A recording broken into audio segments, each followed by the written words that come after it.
Hi, this is Daniel DiTuro. Some diet plans demonize white flesh potatoes.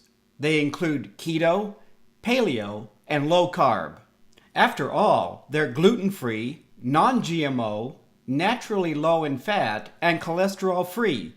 For this video, white potatoes include russet, white and red skin, and Yukon Gold.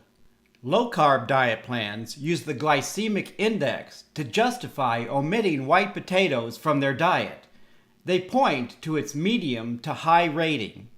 Take the same potato and fry it, and its glycemic index drops in the low to medium range. Most people do not eat raw potatoes. A potato's glycemic index depends on how the potatoes are prepared. That partially explains the wide range of glycemic index numbers. The glycemic index applies to one particular food. When you add potatoes to a meal, its glycemic index is diluted. There is no data for this meal's glycemic index and load. Based on the foods in this meal, we can conclude its overall glycemic index is low. Including a few ounces of boiled potatoes should not cause huge blood glucose spikes. Its nutrition values support this conclusion, with only 19 grams of carbohydrates and 16 grams of net carbs when you subtract out the fiber. By comparison, this frozen meatloaf meal has about 30% less food and over 250% more carbohydrates. White potatoes are not only low in fat, they're also low in sugar.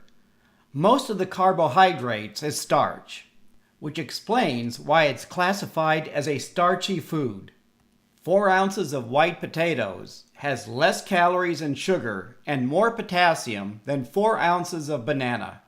Most low-carb diet experts rely on the glycemic index to ban white potatoes from their diet plans.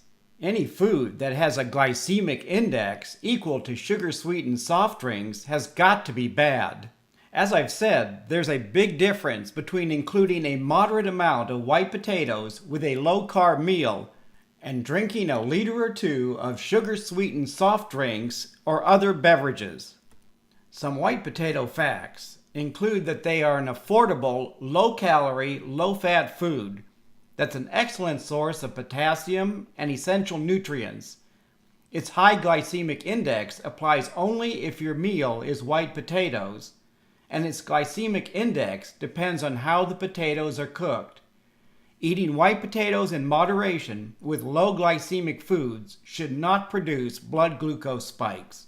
Common myths are eating any amount of white potatoes will spike your blood glucose, you'll gain weight eating white potatoes, and increase your risk for type 2 diabetes, heart disease, and stroke. Please leave a comment if you have any questions about this video. Thank you for watching, and healthy eating.